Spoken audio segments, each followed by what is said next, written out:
안녕하세요. 저는 30대 후반 여자입니다. 여러분, 잘생기고 돈 많은 남자 좋아하시나요? 제가 바로 그런 대단한 남자와 결혼한 여자입니다. 벤츠인 줄만 알았던 그 남자와의 결혼 생활은 제 인생을 하드코어로 만들어버렸는데요. 기가 막히고 코가 막힌 제 결혼 생활과 힘들었던 만큼 더 행복해진 그 이후의 이야기를 들려드리고자 사연 보내게 됐습니다. 저희 아빠는 의사였어요. 저는 아빠 얼굴을 본 적이 없습니다. 제가 태어나자마자 교통사고로 돌아가셨거든요. 아빠가 돌아가셨을 때 저희 엄마 나이가 고작 22살이었다고 해요. 본인도 어린 나이에 엄마는 어린 저를 업고 다니며 안 해본 일이 없었죠. 제가 조금 크고 나서는 외할머니가 저를 돌봐주셨어요. 외할머니는 다리가 좀 불편하셨어요. 손녀딸 밥을 해주려고 떠리로 나온 생선을 들고 절뚝거리며 걸어오시던 할머니. 밤에 재래실 화장실에 혼자 가기 싫다고 하면서 볼일 다 볼 때까지 밖에서 기다려달라는 손녀의 말을 늘 들어주던 할머니. 그런 할머니에게 보냈어요. 할머니 등에 업히면 그렇게 포근하고 따뜻할 수가 없었거든요. 지금 생각해보면 정말 미안한 일 투성이에요. 초등학교에 들어가고 나서 엄마는 더 바빠졌어요. 식당에서 일하느라 아침부터 밤까지 눈코 뜰 새 없이 바빴어요. 집에는 늘 할머니만 있었고 학부모 참관 수업에도 엄마 대신 할머니가 왔죠. 지영이네 엄마는 왜 저렇게 늙었냐고 친구들이 수군대던 날 저는 할머니에게 다신 학교에 찾아오지 말라고 소리를 질렀습니다. 제가 초등학교 4학년 때였어요. 그날 저녁 저는 화장실에 가다가 밤에 돌아온 엄마와 할머니가 부엌에서 나누는 얘기를 들었습니다. 다리도 안 좋으면서 뭐하러 자꾸 시장에 가세요. 먹을 거는 제가 식당에서 다 가져오잖아요. 이거 보세요. 넘어져가지고 바지 다 찢어졌잖아요. 걷어보세요. 약 바르게. 앞으로 지영이 업어주지도 마세요. 괜히 애까지 다치게 하지 마시고. 혼자 화장실에 앉아있다는 게 무섭다는 것도 있고 오줌을 누면서 훌쩍훌쩍 울었던 기억이 납니다. 그날 저는 몰래 손전등을 켜고 잠든 할머니의 바지를 걷어 할머니의 깨진 무릎을 한참 들여다봤어요. 그러면서도 할머니한테는 학교에 찾아오면 절대 안 된다고 우겼죠. 몇 달 뒤에 할머니는 얼음판에서 미끄러져 골반뼈가 부러졌어요. 뼈가 붙지 않아 몇 달 동안 고생하시더니 결국 다음 해에 돌아가시고 말았습니다. 할머니가 돌아가시기 전 TV 프로그램에 나온 가족들이 둘러앉아서 배를 맛있게 깎아먹고 있었는데 할머니가 그걸 유심히 쳐다보시더라고요. 할머니, 저거 먹고 싶어? 할머니가 고개를 끄덕였어요. 저는 제 수중에 있던 몇백 원을 들고 시장으로 뛰어갔어요. 그런데 아무리 돌아다녀도 배를 찾을 수가 없었어요. 2월이었으니 배가 있을 리가 없었죠. 결국 저는 빈손을 호호 불며 집으로 돌아갔어요. 할머니는 추워서 제 곱은 손을 가져다 자기가 깔고 있는 요 안에 넣어주셨습니다. 할머니는 결국 배를 못 드시고 돌아가셨어요. 그 뒤로 저는 배를 잘 못 먹게 됐어요. 배만 보면 가슴이 아프더라고요. 나이가 조금씩 들수록 할머니 생각이 조금씩 더 났습니다. 제가 고등학교 1학년 되던 해에 저희가 새들어 살던 옆집에 할머니랑 손자가 들어와 살게 됐습니다. 옆집 할머니는 혼자서 손자를 키우고 계셨어요. 엄마 말로는 그 할머니 아들, 그러니까 그 집 남자애네 아빠도 의사였다고 했어요. 옆집 할머니 손자는 9살이었는데 말수도 적고 낯을 많이 가렸어요. 할머니네랑 저희는 금방 가까워졌어요. 귀가 어두운 할머니 대신 제가 전화를 받아드리곤 했죠. 엄마는 식당에서 음식을 가져올 때 옆집 목까지 가져오시게 됐죠. 할머니가 어린 손자 키우느라 혼자 애쓰는 게 안쓰럽다면서요. 할머니는 폐지를 주워 번 돈으로 손자를 어렵게 키우고 계셨어요. 저도 시간이 날 때마다 할머니 손을 덜어드리려고 그 집 청소나 빨래도 해드렸어요. 제가 학교 다녀오면 저녁 지어서 가져다 주고 옆집 손자랑 저랑 나란히 앉아서 숙제를 할 때가 많았죠. 그 애가 숙제를 잘하고 있나 들여다보면 애가 되게 똑똑하다는 걸 알 수 있었어요. 특히 초등학교 2학년 산수는 걔한테는 너무 쉬워 보였어요. 저는 근처 한 책방에서 위탁년 참고서를 싸게 사다가 걔한테 가르쳐 봤습니다. 뭐든 금방금방 이해하는 아이더군요. 그렇게 그 아이와 자주 지내다 보니 할머니가 돌아가신 이후 처음으로 혼자가 아니라는 느낌을 받았던 것 같아요. 누군가에게 마음을 준다는 것, 챙겨줄 대상이 있다는 건 생각보다 훨씬 더 좋은 일이었습니다. 저희 엄마도 늘 그러셨거든요. 너보다 힘든 사람들에게 친절하게 대하고 따뜻한 마음을 가져야 한다고요. 그러면 좋은 일이 생길 거라고요. 한 번은 옆집 할머니가 목욕탕에서 미끄러져서 다리가 부러졌어요. 할머니가 제대로 움직이질 못하니 집안 살림이며 손자 밥 챙기는 것까지 제가 다 도와드렸습니다. 할머니가 제 손을 잡고는 말씀하셨어요. 아이고, 지영이는 어쩌면 그렇게 이쁘고 상냥하니? 지영이 같은 며느리들이면 내가 소원이 없겠어. 지영이도 공부 열심히 해서 아빠처럼 의사 되렴. 지영이같이 착한 의사가 있으면 병이 그냥 싹 나을 것 같아. 그건 저희 외할머니가 늘 하시던 얘기였어요. 할머니도 당신 사위, 그러니까 저희 아빠가 얼마나 잘생기고 착했는지 얘기하시면서 저도 아빠처럼 남을 돕는 의사가 되라고 하셨었죠. 그렇게 가족처럼 지내길 1년이 흘렀는데 제가 고2 때 저희는 이모가 살고 있던 충청도로 이사를 가게 됐어요. 엄마가 이모랑 이모부가 하던 농장 일을 좀 도우며 지내기로 하셨거든요. 친구들이랑 헤어지는 것도 슬펐지만 무엇보다 옆집 할머니랑 손자랑 헤어지는 게 슬펐어요. 할머니, 제가 자주 놀러 올게요. 무리하지 마시고 건강하게 계셔야 해요. 수환이도 할머니 말씀 잘 듣고. 누나가 공부 도와주기로 했는데 미안해. 수환이는 진짜 훌륭한 사람이 될 수 있을 거야. 알았지? 제 말을 듣고 있던 그 애는 얼굴이 잔뜩 굳어져서 혼자 구석에 가만히 서 있더니 그만 대문 밖으로 뛰어나가 버렸어요. 그 뒤로는 다시는 할머니도 그 애도 만나지 못했습니다. 새 학교에서 적응하느라 바빴고 곧 고3이 되어서 정신이 없었거든요. 옆집 할머니랑 손자가 잘 지내는지 종종 생각이 났지만 얼마 뒤에 전화번호가 바뀌어 연락할 수 없게 됐어요. 나중에 찾아가 봤지만 이사 간 뒤였습니다. 그렇게 시간이 흘러 저는 대학에 가게 됐어요.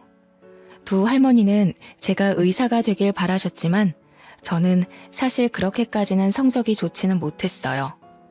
의대는 못 갔지만 그래도 꽤 좋은 4년제 대학에 간호대를 갔어요. 열심히 공부해서 그 학교 대학병원에 취직도 했습니다. 간호사 일은 힘들었어요. 선배들 괴롭힘도 심했고 매번 환자가 돌아가시는 걸 봐야 하는 건 마음이 정말 힘들더군요. 그래도 아빠 생각도 나고 저는 남들 돌보는 일에 보람을 느끼며 일하고 있었습니다. 그리고 거기서 알게 된 남자가 저에게 구애를 하기 시작했습니다.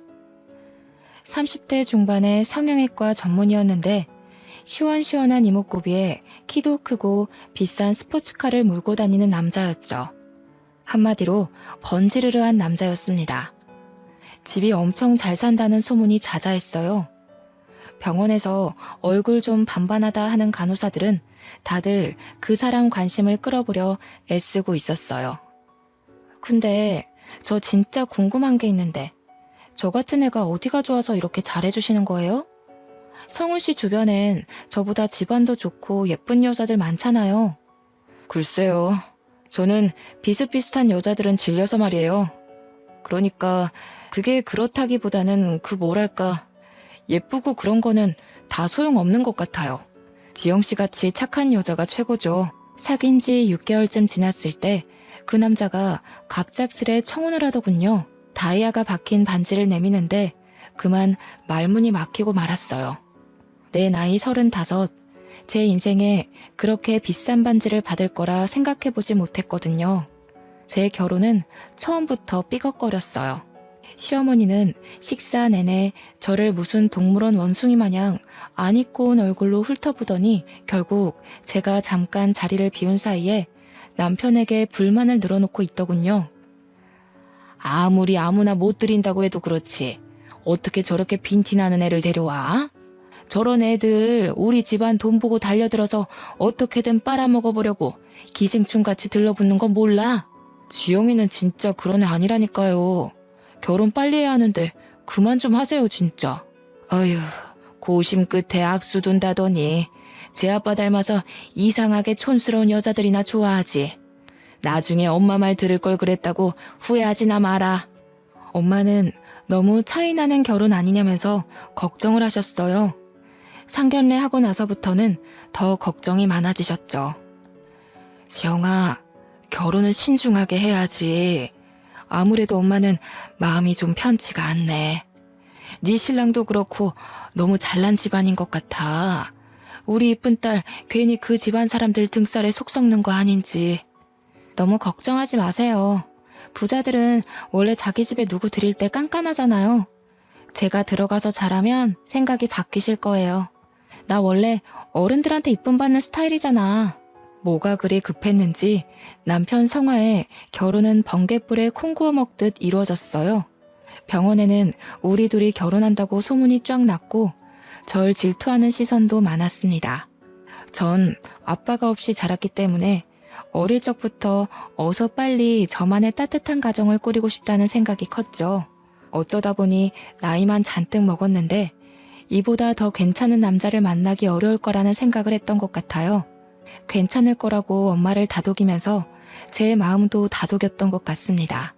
하지만 그 집안 사람들이 좀 이상하다는 걸 알기까지는 오래 걸리지 않았어요. 부잣집 여자들은 자기들끼리 사교 모임을 하더군요. 시어머니는 거기에 저를 꼭 데려가야겠다고 하시는 거예요. 저는 그게 그래도 저를 가족으로 받아주려고 그러는 거라고 생각했어요. 그런데 그 반대였더군요. 시어머니는 저를 사람들한테 선보이고 품평하게 하려고 데려간 거였습니다. 처음 모임에 간 날 화장실에서 만난 시누이가 자기 친구 앞에서 제 차림을 보면서 비웃을 때부터 알아봤어야 했죠. 어머 언니, 그건 어디 옷이에요? 설마 시장에서 산 거 아니죠? 무슨 소리예요 아가씨, 이거 백화점에서 산 거예요. 백화점? 아, 서민들은 백화점 할인대를 그렇게 좋아한다던데.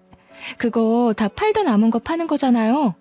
설마 그런 데서 산 거예요? 하기는 오빠는 대체 자기 와이프 제대로 된 옷 하나 안 사주고 뭐한대? 야, 너 왜 그래?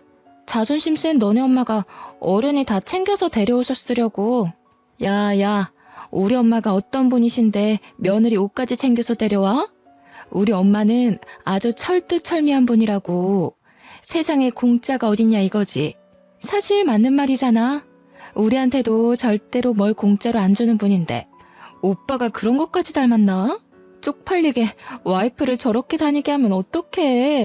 너무 심한 말을 들으니까 오히려 말이 잘 안 나오더군요. 저는 얼굴이 화끈해진 채로 식사 자리로 갔어요.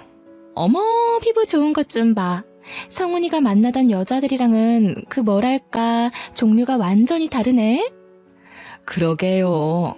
성훈이 원래 글래머러스한 스타일 좋아하지 않나? 대체 무슨 바람이 불었대?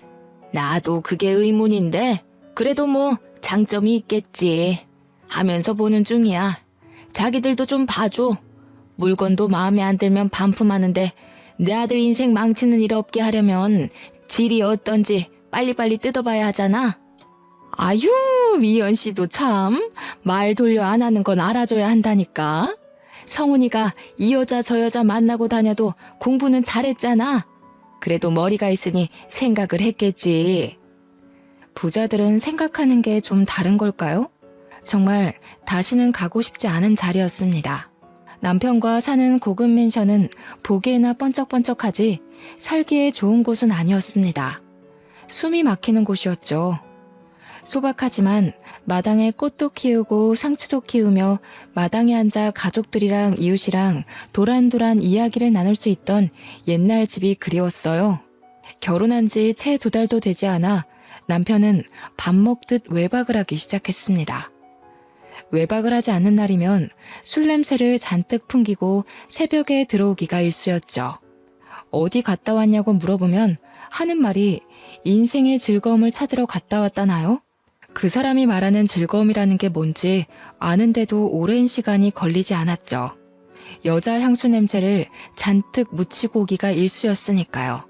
하루는 금방 온다고 해놓고 안 오길래 새벽에 지하주차장에서 기다리고 있었어요. 남편 차가 들어오길래 반가운 마음에 가까이 가려는데 웬 여자가 술에 취해 몸도 못 가누는 남편을 부축해서 내리더군요. 전 주차장에 서서 굳어버렸습니다. 후들후들 떨리는 다리에 겨우 힘을 주고 집에 들어갔더니 남편은 소파에 널브러져 있더군요. 남편 주머니에서 핸드폰을 꺼내 열어봤어요.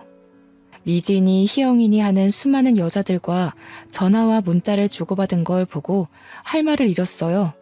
그날 뜬 눈으로 밤을 지새웠습니다. 저번에 그 여자는 누구야? 당신 새벽에 온 날 옆에 웬 여자가 같이 왔던데? 언제? 새벽에 들어온 날이 하도 많아서 모르겠는데. 안 들어온 날이 더 많던가? 집이 너무 지루해서 말이야. 오고 싶어야 말이지. 지루해서 그렇게 이 여자 저 여자 건드린다는 거야? 누구 말하는 거지? 왜? 안 돼? 그러니까 당신이 좀 안 지루하지 그랬어. 당신 같은 여자는 좀 다를 줄 알았는데 하나도 다를 게 없더라고. 결혼이 이렇게 재미없을 줄이야. 지금 그걸 말이라고 해? 당신 진짜 제정신이야? 재미없으면 무슨 짓이든 다 해도 돼? 하면 안 되는 이유는 또 뭔데? 간통죄로 고소하려고? 하려면 해봐. 빈손으로 와서 내 집에 빌붙으면서 그 정도도 못 참아주냐? 하기는 우리 엄마 말대로 너 같은 애들이 하는 짓이란 게 다 그런 거겠지 뭐. 눈치도 없고 염치도 없고. 그 와중에 저는 시어머니랑 신우한테 사교 모임에 끌려다녀야 했습니다. 그 모임을 생각하는 것만으로도 죽을 맛이었어요. 바보 같은 생각이지만 그때는 그것도 안 하면 그대로 이혼일지도 모른다는 생각에 거부할 수가 없었어요. 아이고, 지영씨 잘 지냈어? 어떻게 얼굴이 좀 안 좋아 보이네? 하기는 성훈이 같은 남자랑 살기가 쉽지 않지? 시어미도 시어미인데 성훈이가 진짜... 성훈이가 우리 딸 싫다 그러길 천만 다행이었달까? 요즘 일이 힘들어서요. 세화 아주머니는 잘 지내셨어요? 아주머니는 갈수록 더 이뻐지시는 것 같아요. 나? 내가? 어머, 고마워. 남들이 그렇게 말하면 빈말 같은데 지영씨가 말하면 진짜 같다니까. 그렇게 말해주니까 내가 또 좀 미안해지네. 지영씨는 뭐 진짜 같이 말하는 기술이라도 있는가 봐? 진짜예요. 얼른 들어가요. 다들 기다리고 있겠어요. 왜 이제 오니? 아이고, 저 꼬락서니 옷 못 입는 건 여전하구먼. 우리 집안 이제 백화점이랑 장학재단도 운영해야 하는데 저런 애가 성훈이 옆에 있어야 한다니 앞날이 아주 그냥 캄캄하네. 진짜야? 그거 다 성훈이네한테 물려주는 거 맞아? 결혼도 했는데 여태까지 안 물려주는 거 보면 뭐 다른 수가 있는 거 아니었어? 이 여편네들이 알지도 못하면서 그 촌스러운 노인네가 그 많은 재산 가지고 뭘 하겠어? 그냥 욕심나서 안 주고 있는 거지. 어차피 얼마 살지도 못할 거 왜 그렇게 끌어안고 있는지 물려줄 데도 없으면서 이승에 무슨 미련이 남아서 그날까지 펄펄 살아있는지 원. 펄펄 살아있는 건 아니지. 그때 입원하느라 성훈이 결혼식에도 참석 못하셨잖아. 그나저나 그 노인네 요새는 어디서 지내시나? 울 시엄마도 슬슬 양로원으로 보내야 할 텐데. 그 외에 고려호텔 양로원이 괜찮다던데. 그 할망구는 그런데 안 가. 그런데라도 좀 박혀 있었으면 좋겠는데 어찌나 촌스러운지. 그런 데는 답답해서 못 있는다나? 맨날 집에 돌아갔다가 탈나서 병원에 입원하잖아. 아유, 진짜 누가 성훈이 할머니인 줄 알까봐 겁난다니까. 아, 그 할머니 고집만큼 목숨줄 질긴 거는 우리가 다 알지. 자기가 고생이 많아. 얼른 물려줘야 성훈이가 병원도 차리고 할 텐데. 뭐 90이 다 된 할망구가 버티면 얼마나 버티겠어. 우리는 그냥 조금만 기다리면 좋은 날이 오겠거니 하면서 참고 견디고 있어. 문제는 얘지. 도대체 언제까지 저렇게 촌스러울 건지 원. 에이, 왜 그래. 지영이같이 자연스러운 애들이 진짜 이쁜 거지. 솔직히 성훈이가 만나던 여자들 다 성형빨이었잖아. 자연스럽긴 개뿔이 자연스러워. 요즘엔 빈티나고 촌스러운 걸 자연스럽다고 하나 보지? 왜? 네 딸 못생겼다고 성훈이가 퇴짜 놓은 게 아직도 분한가 봐? 솔직히 말이 나왔으니까 말이지. 내 아들처럼 잘난 애가 도대체 왜 저렇게 아무것도 볼 게 없는 여자랑 살아야 해? 그 사람들 틈에 있다가는 저까지 정신이 이상해지는 거 아닌가 싶더군요. 저는 그래도 병원에서는 이성을 잃지 않으려고 노력했어요. 교대 근무를 하면서 환자들한테 시달리다 보면 간호사들도 힘들고 짜증이 나기 마련이거든요. 저는 엄마의 가르침대로 절대 환자들에게 짜증내지 않고 친절하게 대했어요. 제가 아무리 힘들어도 아픈 건 환자들이니까요. 어느 날 같은 병원에서 일하는 간호사 친구가 저를 찾아왔어요. 밥을 하나도 안 먹는 환자가 있다면서요. 우리과 간호사들 다 포기했어. 네가 할머니들한테 잘하잖니? 한번 얘기 좀 해봐. 저러다 돌아가시겠어. 가봤더니 비쩍 마른 할머니 한 분이 계시더군요.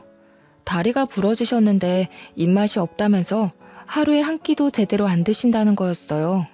저는 어릴 때 저희 할머니가 다쳐서 누워 계셨던 모습이 생각나서 마음이 찡했어요. 할머니 손을 잡고 왜 밥을 안 드시냐고 물어봐도 할머니는 대답을 안 하셨어요. 걱정이 되어서 저는 하루에 2번씩 할머니를 찾아갔어요. 며칠 동안 할머니는 한마디도 안 하셨어요. 할머니, 안녕하셨어요. 오늘 날씨가 참 좋죠? 오늘 고등어 반찬이 나왔던데 식사는 좀 하셨어요? 저는 고등어를 좋아해요. 저 어릴 때 저희 할머니가 저 주시려고 자반 고등어를 얻어오시곤 했거든요. 저는 지금도 그때 먹었던 고등어 반찬이 세상에서 제일 맛있는 음식이었던 것 같아요. 그때까지 꿈쩍도 안 하시던 할머니가 갑자기 치마 속을 뒤지시더라고요. 할머니는 치마 속에 숨겨놨던 박하사탕 하나를 꺼내더니 제게 주셨어요. 이거 저 주시는 거냐고 했더니 말없이 고개만 끄덕이셨어요. 저는 그 사탕을 소중히 품고 집에 돌아갔습니다. 다음날 할머니에게 또 찾아갔어요. 사탕 맛있게 잘 먹었어요, 할머니. 어쩐지 답답한 이 좀 시원해지는 것 같지 뭐예요? 할머니가 주신 사탕에 무슨 마법이라도 들어있었나? 저한테 맛있는 거 주셨는데 할머니한테도 맛있는 거 드리고 싶어요. 뭐 드시고 싶은 거 없으세요? 할머니는 여전히 말이 없으셨어요. 저희 할머니는 아파서 누워 계실 때 배가 드시고 싶다고 그러셨어요. 그런데 그때 겨울이라 배를 못 구했거든요. 참, 그때는 제가 너무 어렸죠. 잘해드린 것 하나 없는데 너무 일찍 돌아가셨어요. 그때 할머니가 처음으로 말씀하셨어요. 막걸리. 어? 막걸리요? 아, 술은 좀 그런데. 할머니, 막걸리 말고 다른 거 드시고 싶은 건 없으세요? 막걸리. 아이고, 알겠어요, 알겠어. 막걸리 가져다 드릴게요. 환자한테 술이라니 안 될 말이었지만 어차피 아무것도 안 드셔서 잘못되시느니 드시고 싶은 거라도 드시게 하는 게 나을 것 같았죠. 다음날 몰래 할머니한테 가서 막걸리를 종이컵에 따라 드리려는데 처음 보는 의사가 나타났습니다. 지금 뭐 하시는 거예요? 왜 환자한테 술을 줍니까? 아, 그게 그러니까 죄송합니다. 전 그냥 할머니가 너무 드시고 싶다시길래. 할머니, 막걸리는 안 된다고 했잖아요. 병원에서 술 드시면 안 되는 거 모르세요? 아, 다른 걸 드시라니까 진짜. 안 먹어. 안 먹는다니까. 막걸리 줘. 저렇게 드시고 싶다는데 딱 한 잔만 드리면 안 될까요? 안 되는 건 아는데 이거 드시면 입맛이 도실지도 모르잖아요. 식사 안 하시는 게 너무 신경이 쓰여서 그래요. 제발요. 아, 진짜 안 되는데. 결국 저는 할머니에게 막걸리를 드렸어요. 정말 다행인 건 그날 할머니가 저녁 식사를 하셨다는 거였습니다. 저를 말리던 의사는 새파랗게 어린 인턴 의사였어요. 그 인턴도 할머니가 걱정이 돼서 자주 가보는 모양이더라고요. 남편의 바람기는 계속됐어요. 급기야 집에 여자들을 끌어들이기까지 했습니다. 정말이지 기가 막히고 코가 막혔습니다. 내가 아무리 무시를 당하고 살아도 그렇지 이렇게 대놓고 여자를 끌어들이다뇨. 저는 또 뜬 눈으로 밤을 지새워야 했어요. 아무리 이혼이 무서워도 더는 이렇게 숨막히게 살고 싶지 않았습니다. 저는 다음날 병원에서 좀 떨어진 부동산에 찾아가 원룸을 하나 얻었어요. 당장 입을 것만 챙겨서 원룸에 들어갔습니다. 원룸에 누워 천정을 보고 있자니 제 신세가 처량해서 헛웃음이 나올 지경이더군요. 그냥 내 둥지를 만들고 싶었던 것뿐인데 어쩌다 이렇게 됐지? 앞으로 어떻게 해야지? 그때 퍼뜩 그런 생각이 들었습니다. 제가 그런 남자랑 살고 있는 걸 할머니가 아시면 얼마나 슬퍼하실까 하는 생각 말이에요. 다음날 아침 저는 집에 들어가 술에 취해 자고 있는 남편을 깨워 이혼하자고 말했어요. 결혼한 지 고작 6개월이 넘었을 뿐이었죠. 너무 빨리 이혼하면 위자료를 못 받을 수 있다는 말도 있었지만 그런 게 중요한 게 아니란 생각이 들었어요. 그런데 남편이 싫다는 거였습니다. 이유가 가관이었습니다. 아, 좀 기다려봐. 뭐 이렇게 급해? 이혼하면 그 할망구가 재산 안 물려줄지도 모른단 말이야. 결혼하면 금방 줄 줄 알았는데. 콩고물이라도 받으려면 더 참고 견뎌야지. 안 그래? 세상에 공짜가 어딨어?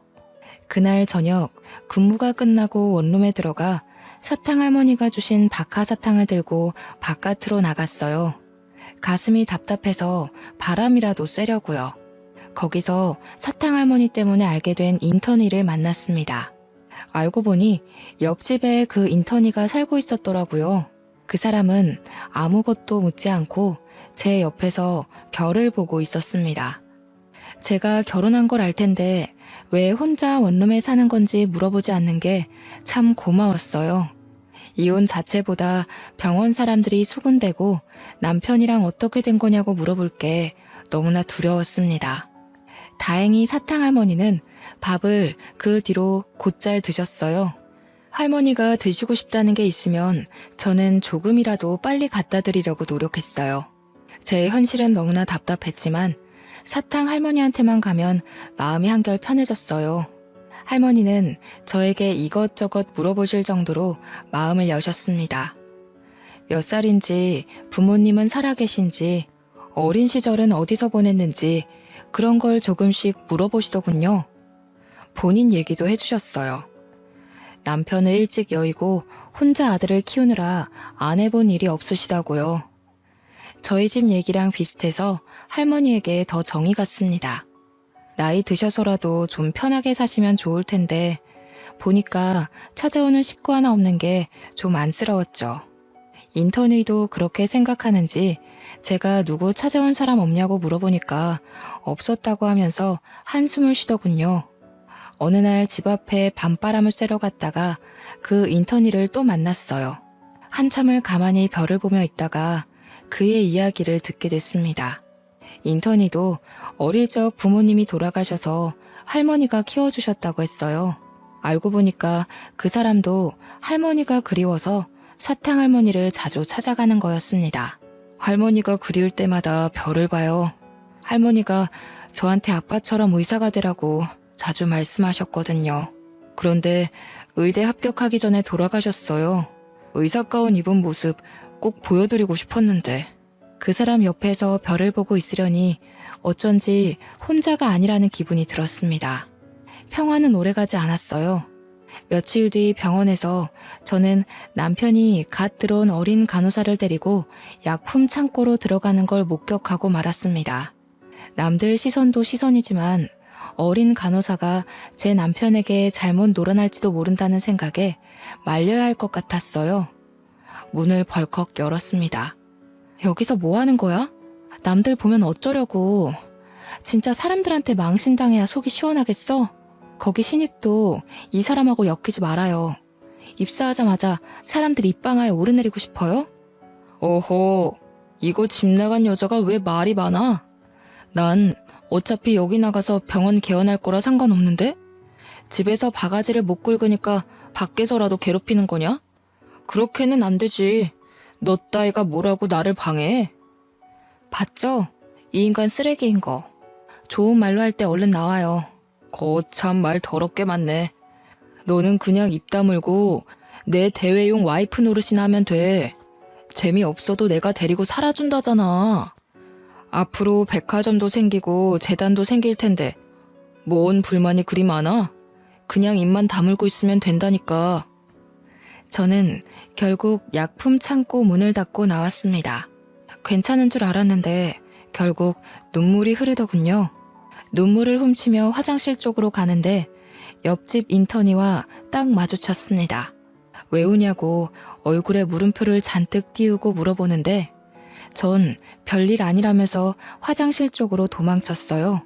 그런데 그 사람이 남편이 들어가 있는 약품 창고 문을 벌컥 여는 게 아니겠어요? 아, 세준 씨, 거긴 안 돼요. 그냥 가던 길 가시라니까.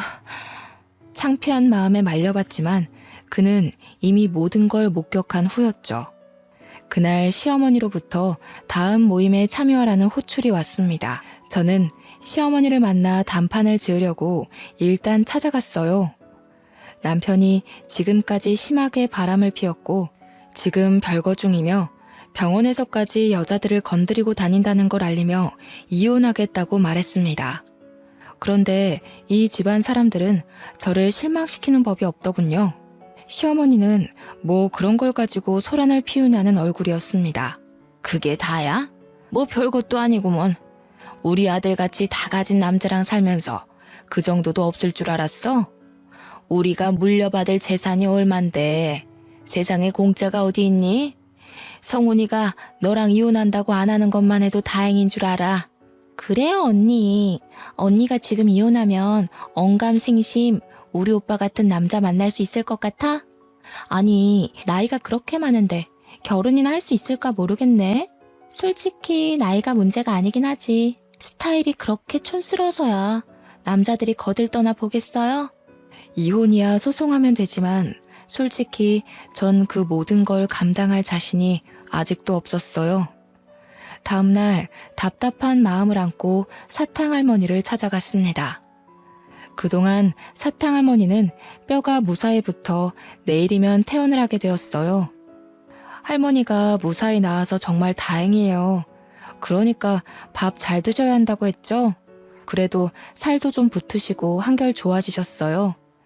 할머니 퇴원 기념으로 제가 소원 하나 들어드리고 싶은데 혹시 바라는 거 있으세요? 네 남편이 이 병원 의사 조성훈이야? 그 엄마가 강남타워 사는 김미연이고 맞지? 네, 맞아요. 아이고, 우리 할머니는 귀도 밝으시네. 어떻게 그걸 다 아셨대? 하긴 사람들이 어지간히 떠들죠. 귀가 밝으신 거 보니까 밥도 많이 드실 수 있겠다. 밥 많이 먹어야 퇴원시켜드려요. 얼른 하세요. 그 인간 아주 인간 말종이지? 같이 살기 아주 더럽지? 말종도 그런 말종이 없지? 시엠이랑 해가지고 시동생도 아주 싹퉁머리를 밥 말아 먹었지? 아니, 그걸 어떻게... 아니에요, 할머니. 저희 남편이 얼마나 저를 아껴주는데요. 그날 사탕할머니는 목욕탕에 가고 싶다고 하셨어요. 동네 목욕탕에 가고 싶으시다고 그게 소원이라고 하셨습니다. 인턴의 세준 씨의 도움을 받아서 할머니를 모시고 가까운 목욕탕으로 갔어요. 저희 할머니를 씻어드리는 심정으로 구석구석 씻어드렸습니다. 오히려 제가 한을 푸는 느낌이었어요. 목욕을 하고 나와서 우유를 하나 사드렸더니 할머니는 저한테 너는 소원이 없냐고 물으셔요. 저는 돌아가신 할머니가 보고 싶다고 했습니다. 제 소원은 돌아가신 할머니에게 배를 사드리는 거였으니까요. 사실은 제가 지금 이혼을 해야 할 것 같거든요. 정말 좋은 가정을 꾸릴 수 있을 줄 알았는데 제가 겉모습만 보고 단단히 착각한 거였어요. 결혼한 남자를 고를 때는 저희 엄마 말대로 신중하게 생각을 했어야 했는데 제가 정말 바보였어요. 그러게, 너 같은 애가 어쩌다 그런 인간 말종이랑 결혼을 했어?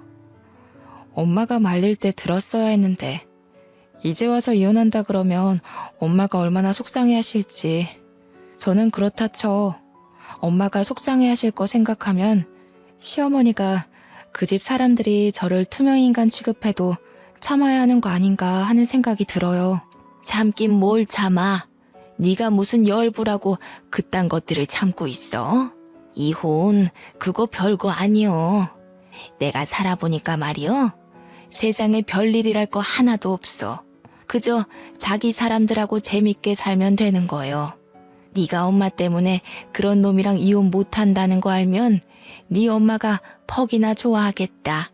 할머니가 핀잔 주듯 말씀하시긴 했지만 그렇게라도 털어놓으니 마음이 한결 홀가분하고 할머니 말씀이 맞는다는 생각이 들었어요. 다음날 사탕 할머니한테 가보니 이미 태어나신 후였어요. 그런데 간호사 하나가 저한테 김양순 할머니가 전해주라고 했다면서 봉투 하나를 건네더군요. 봉투 안에는 A4 용지에 인쇄된 편지가 한 장, 그리고 유언장이 들어있었습니다. 변호사가 할머니 대신 작성한 편지와 유언장의 내용인 즉슨 저한테 유산의 반을 물려주겠다는 거였습니다. 지영이 보거라. 나는 내 나이 20도 안 되어 애 아빠를 먼저 보내고 안 해본 일이 없이 살았다. 열심히 하면 나라고 떵떵거리며 살지 못하리라는 법이 없으리라고 생각했어. 안 해본 일이 없었지. 닥치는 대로 일했단다. 결국 강남이 개발되기 전에 산 땅값이 어마어마하게 불어났고 나는 서울에 백화점을 갖게 되었단다. 부자가 되어 떵떵거리는 거 그게 그렇게 소원이었는데 그것도 별거 아니더구나. 남편을 일찍 보낸 것도 모자라 아들까지 일찍 보내고 나니 정말 사는 낙이 없었어.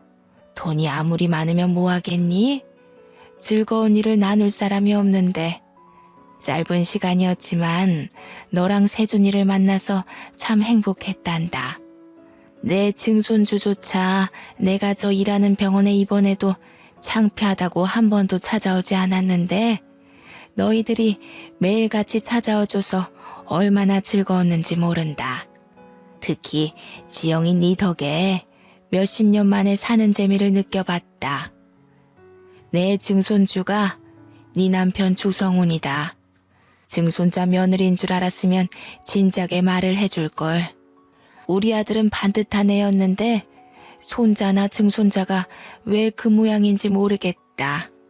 조성훈이라는 녀석 아무리 고쳐 쓰려고 해도 어려운 몹쓸 놈인 거 내 속속들이 잘 알고 있다. 네가 그런 남편의 시애미까지 감당하느라 그동안 얼마나 고생이 많았니? 나는 갈 날이 얼마 남지 않았다. 가기 전에 이승에서 기쁨을 느낄 수 있게 해줘서 정말 고맙구나. 내 성희가 네가 당한 아픔에 조금이라도 위로가 되면 좋겠다. 유언장에 따르면 저뿐만 아니라 인턴의 세준 씨한테도 원룸 건물이 하나 주어졌습니다. 이게 무슨 자다가 하늘에서 떡이 떨어지는 소리일까요?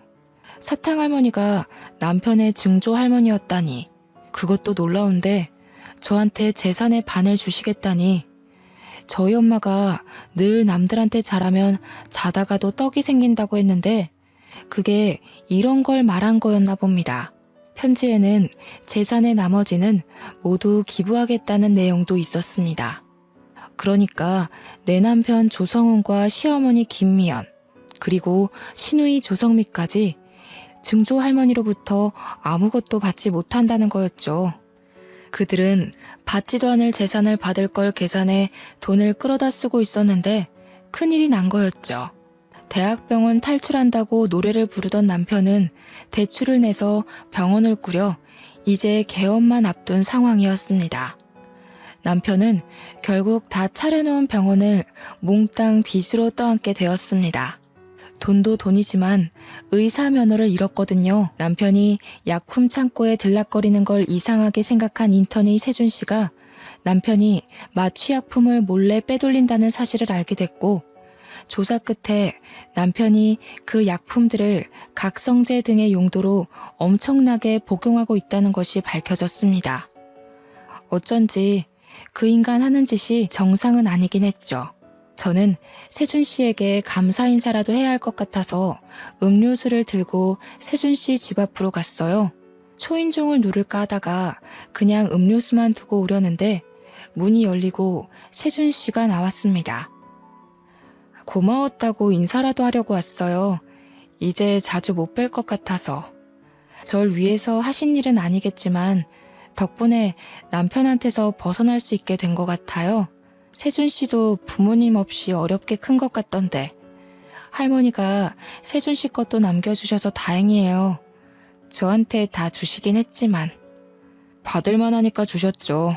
지영 씨는 받을 자격 있어요. 제가 그걸 다 어디다 쓴다고 저한테 그렇게 큰 돈을 물려주셨는지. 아무튼 다음 주에 할머니 뵈러 갈 건데 괜찮으시면 저랑 같이 가요. 돈이야 좋은 데 쓰면 되죠. 근데 아직도 저 모르시겠어요? 예? 모른다니 뭘. 저 수환이에요. 옆집 살던 지수환이요. 누나가 저 공부도 가르쳐주고 밥도 해주고 그랬잖아요.